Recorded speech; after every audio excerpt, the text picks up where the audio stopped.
Boruto, baby. We're gonna briefly touch up on the last chapter as well, which that one kind of ticked me off for a personal reason unrelated to the content itself. I recorded like the most bomb enthusiastic review, and I mean bomb by like I was hype as hell for the last Boruto. What was it, Boruto 32? And there was no audio. I was upset, people. I was very, very upset. It was like about 17, 18 minutes raw. So probably would have been like 14 minutes, 13 minutes. Like, and I was going in. So Naruto versus Delta in the last chapter.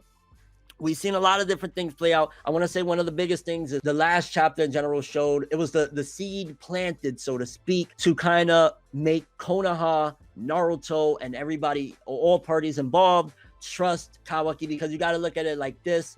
After the events of the last chapter, once everyone finds out, Kawaki goes from this weird invader, this weirdo that should we trust him, get him away, get him out the village, Naruto, what are you doing, to the kid that saved the Hokage and the Hokage's son. Because remember, Naruto's Hokage now, he's beloved. You rescued our hero, we love you. Now this is planting the seeds for Kawaki's betrayal when it gets to the point that he's manipulated or whatever will happen to him to reach him to that point to go head to head and destroy Konoha and go against Boruto. It could be because of the mechanics inside of him. We don't know if it's 100%. I want to say that Kawaki looks straight up like he was in his not right state of mind, but he was him and he was doing it off his own accord. It wasn't that Jigen forced him. So again, we don't know the reasoning, but again, last chapter was very important because they're looking at it as you lost an arm.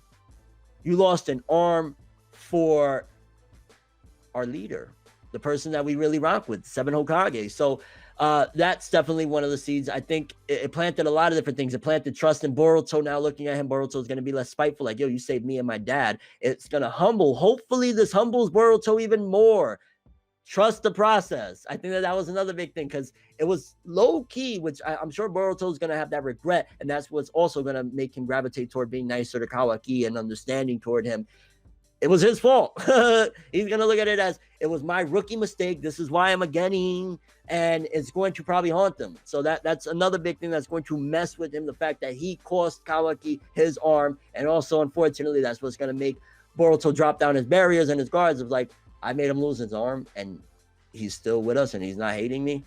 That's where that's going to lead. But overall, the last chapter, pretty dope. It proved a lot of people, including myself, wrong of like, Naruto shouldn't be taking this butt whipping. Okay, Naruto took a bad, well, not a bad, but it felt like Naruto wasn't on point, shall I say. I don't want to exaggerate. It felt like Naruto wasn't on point in his fight against Delta. It felt as though he was kind of like sluggish in a bit in the last chapter, not 33, 32. In the last chapter, it felt as though Naruto really, man, you rusty, bro. What happened? Everybody was talking crap.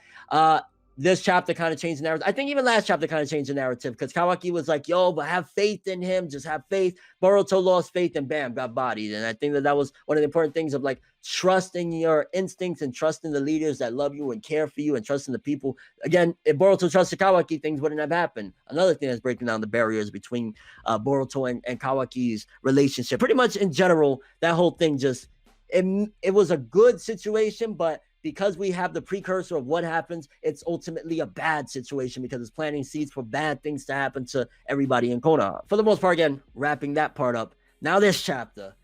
This new chapter, different story, different chapter is like, whoa. Because I'm not going to lie. This, chapter 33, this was the Naruto that I wanted to see for a while. Him absolutely going straight up savage mode, kicking and punching and going wild in the fight against Delta. This is the Naruto. This is right here what's planning. Because I'm going to be honest with you, and this is a side note from the manga, but I do want to speak upon this because it's gotten to a point where I think I'm starting to understand what is going on here. I think I'm starting to understand the process of what they're thinking and why they're continuing on with this Boruto adventure despite the lackluster response, sales, popularity. There's no denying that My Hero Academia, for the most part, completely stole Boruto's show. Like, And I don't mean in terms of stealing or copying. I mean in terms of like it stole its thunder. That's what I should say. That was a better terminology. It stole its thunder. My Hero became the big thing, and Boruto's kind of left out in the dust. Maybe that wasn't a part of the plan. Now I can kind of see the bigger picture. And the bigger picture is possibly we're in a different era. Just remember that, people. We're in a different era. We're in the time span era. We're in the era where people cannot sit and sit through, or kids mainly. They can't sit through things that long.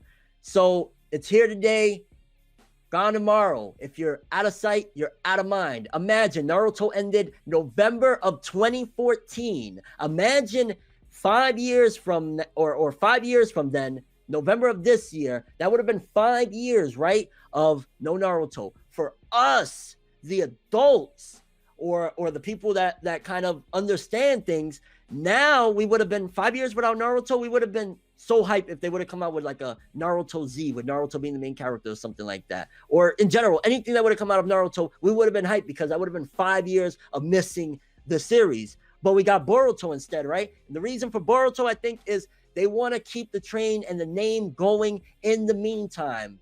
So we're kind of a little bit sour to like, I don't know. But I personally think that after Boruto, they're going to double back, and we're going to get a new Naruto series that goes back to the main cast. And the reason this discussion comes up is because this chapter once again reminded me, I want Naruto. That's the series I invested in, and I understand that's why they named it Boruto, to make people understand that this isn't Naruto, this isn't about Naruto, it's about Boruto.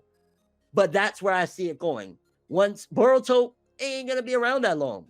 All the rumors and everything, more than likely it ain't gonna be around that long. Boruto probably end once a lot of the once we understand the situation and the gravity of it and everything of like Kara, things is gonna speed up and whatnot. Boruto, I give it probably about 3 more years, three or 4 more years, it'll be out the door, and then we'll get Naruto Z maybe 6 months after that. Not actually Naruto Z, but we're gonna go back, whether it's Naruto at this point being Jiraiya, and this is all theory, this is all speculation, but I'm starting to understand Boruto is literally a human, or not a human. It's literally media. It's kind of like one big long commercial of like, yo, Naruto's gonna come back one day. This is why you love Naruto. That's why they constantly want to keep bringing the old cast into it. That's why they're gonna keep bringing Naruto back into scenes. They're gonna keep bringing Sasuke back, because they know they made a mistake. They know that Boruto right now is lackluster and people ain't rocking with it, despite the manga right now got something to say about that. The manga's on fire right now. Boruto manga, fuego, fire. But it's not picking up the traffic or the traction, because one, the anime right now is still nowhere near. The anime is in filler hell. I call it filler hell, because if you're not following the manga at this point, when we have this really good stuff, you're in filler hell. I hate to break it to you. And I heard some good things about the anime. I ain't gonna lie. I did hear some good things. But in terms of what I'm hearing compared to what I'm seeing in the manga, my judgment right now, until I catch up, is the manga's on fire. The anime, we'll see when I catch up. But again, I heard some good things. I don't want to slander it if I'm not really caught up on it. I'm behind on the Boruto anime. So, but that's my thoughts on that. That's my thoughts on basically what's going on, why we're still continuing Boruto, and they're testing the grounds. They're showing that no, people still would die for a Naruto series. People would love Naruto every week. They just don't want to see the kids. They want Naruto. That's what they're testing out. So that chapter made me feel that way. Okay, let's talk about Delta's loyalty, because let's pay close attention to her verbiage when she talks. A lot of the time, she's constantly talking about for the sake of Jigen. She's not really necessarily talking about for the sake of Kara. So we see that her interest lies, probably it's romantic or whatever it may be. To her, it's all Jigen. It's not Kara. She'll throw a mission or whatever, so long as how can I say this? She will basically let any Kara member die, probably anything, but she won't do it to Jigen. So that's where her loyalties lie. She's only loyal to Jigen. You can tell that. Constantly she's saying that. She's like, she talks crap about fake Jiraiya. I can't freaking remember his name right now, but she constantly talks bad about him. So that's where you're looking at, okay, if she's only loyal to that, that's where the mistake is going to happen. I can almost guarantee Jigen is probably going to obliterate her into nothing but robot parts. And it's starting to look more and more, and I want to throw this to you guys. And what do you guys think about this is one of the big questions, because from the jump, I've been calling this the Android Saga of Naruto. And I think that this fight with Delta only further and further proves my points. This chapter was very, very inspired by Dragon Ball Z, whether you want to admit it or not. You cannot tell me the one panel where Naruto is holding the blast or the chakra blast up against Delta with one arm that was not Super Saiyan 2 Gohan, where how he looked against Cell. So a lot of inspiration is coming in. The creator or the author behind Boruto, whoever's penning it right now, because it's not Kishimoto, he's only supervising it. He's getting inspiration from Dragon Ball, this whole thing. Delta is Android 19. That's clear as day. She's Android 19, and Naruto pulled a Vegeta and overloaded her with chakra instead of ki and blew her eye socket out. Blew the eye socket out. He blew her eye socket out. So you can see again, this is all the Dragon Ball Z inspiration incoming right now, which is cool. I see it, but there's a lot of people there's a lot of kids. Remember, at the end of the day, you always got to look what is the target. A lot of kids didn't see that. You know what I'm saying? I feel as though Dragon Ball Super's major success is the fact that it managed to curate, and I know we're talking about something else, but it managed to curate fan base that's new, but still have the older fan base like us in their late 20s. Some are even in their 30s and 40s. The older audience are both meshing to support this. And that's, of course, one of the fundamental things that Boruto and Naruto is lacking right now. I think Boruto came too quick. Pause. Boruto came out way too quick as a series. The whole thing is Kawaki is Cell. So Jigen is probably what? Is he Jiro? And then Delta is kind of more like a mix between 18 and 19. That's what it's looking like. But Kawaki, the reason he's special and he's the vessel is because he's probably the only one that is 100% human and then modified. They probably couldn't figure it out with anyone else and do it, which is kind of somewhat of the explanation, but that's what it is. This is Cell. Those are the androids. That's the inspiration behind it. Really cool stuff. I'm not saying that it's copying. If anybody takes that wrong, no. I'm saying I see the inspiration behind it because it's not copying. Delta is a female. Android 19 is a big blob robot. Big difference. So it's inspired. Really cool stuff there. And for those that didn't see it, I'm glad I could kind of show that side of what it could be to you guys. They do talk a lot about the vessel, though. I ain't gonna lie, which shows more and more Kawaki's Cell importance to all this. They constantly, the vessel. Yeah, a little bit too much vessel talk there. Oh man, I will say this, and I can almost guarantee what they're probably going to do with the Boruto anime until they finish this run is whenever there's adapted material, because they've already shown this before, like when they did the Naruto Gaiden, the whole Sarada, who's the mom thing, they made sure to put a nice budget behind and get their top animators to do those episodes. Those episodes are great. They made Sakura look amazing. And I think that that's what they're going to do, because imagine Naruto versus Delta with high quality, not exactly to the T of Naruto versus Sasuke. They're not going to do that. Let's not get carried away. But that fight needs proper art and animation because my gosh, don't get me wrong, the techniques is getting out of line. What was the latest Rasengan? Super Giant Omega Shenron. Like the naming is getting a little ridiculous with I mean, I guess that's what happens when a series goes on for so long, right? Like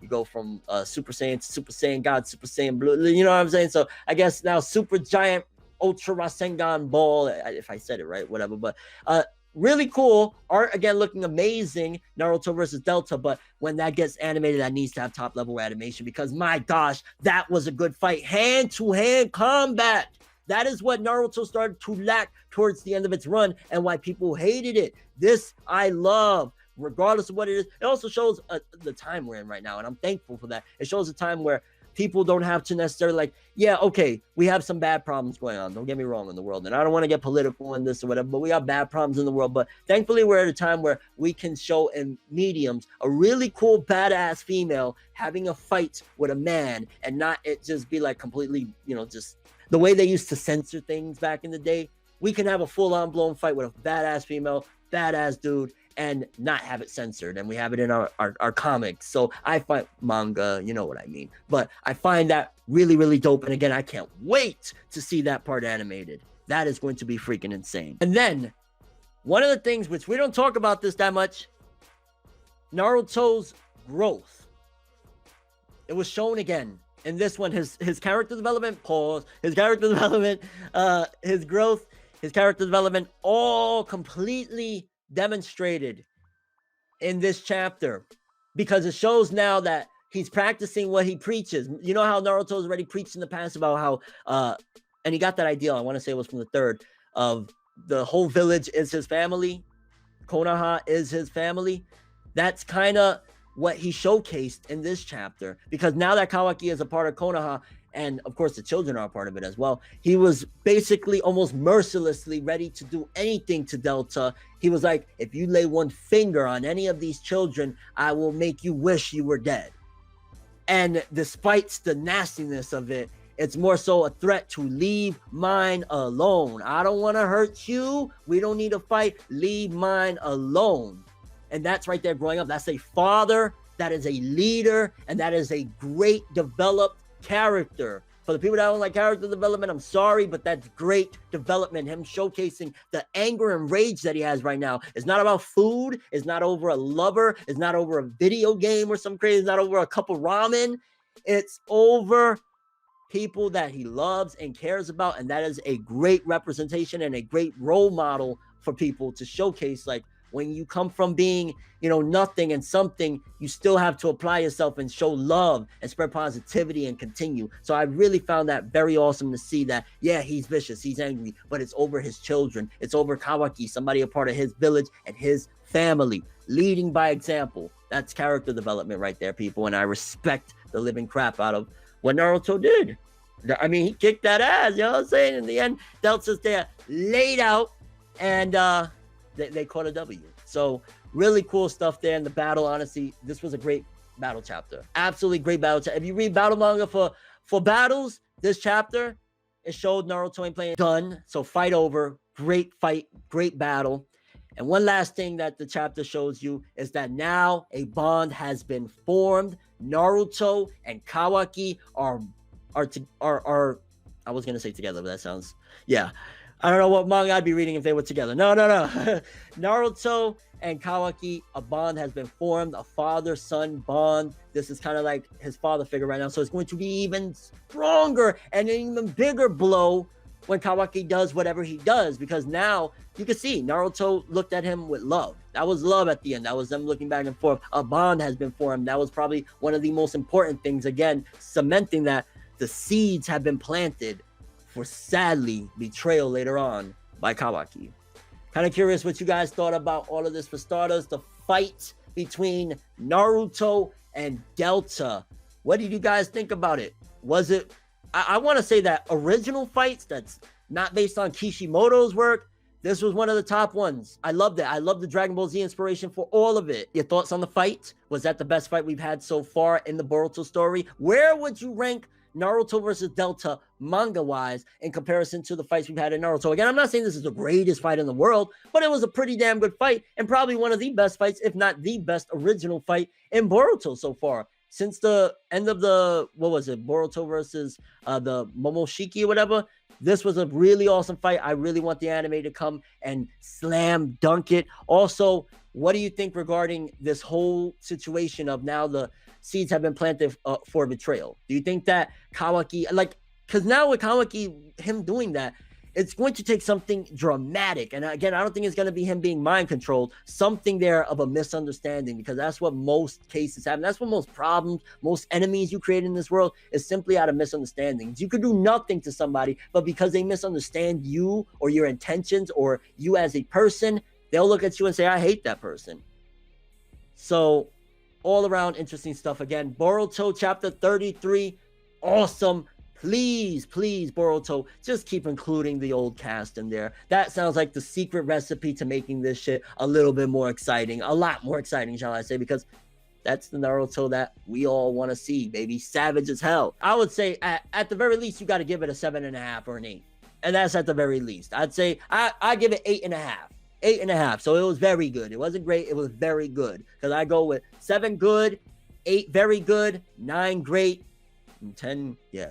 10 out of 10. You know what a 10 out of 10 is. The pacing for Boruto now is getting better, but leading up until the past like maybe 8 or 9 chapters, the Boruto manga. So take away, if we're 33 chapters away, let's just say for all intents and purposes, take away 10 chapters, that we've had 10 months of really cool chapters. That's still terrible that it took 23 chapters to get good and to get exciting. Do you think that's actually Jigen and Kawaki's head fighting Boruto at the end? Shocking, crazy theory. Maybe it's Kawaki in there, and that's why Boruto is talking. But maybe what didn't happen with Orochimaru taking over Sasuke's body will happen with Jigen, or Jigi, getting jiggy with it. No. With Jigen getting Kawaki's body. Maybe that's Jigen's goal in general, but Kawaki's still in there, and Boruto's like just trying to tell him, fight it. And I guess I'll throw one last thing in. Y'all think that Kashin Koji is Jiraiya, or is it Ino's father, or is it somebody just that we've never... I think it has to have something to do very heavily with Jiraiya. Whether it's, I don't know, it's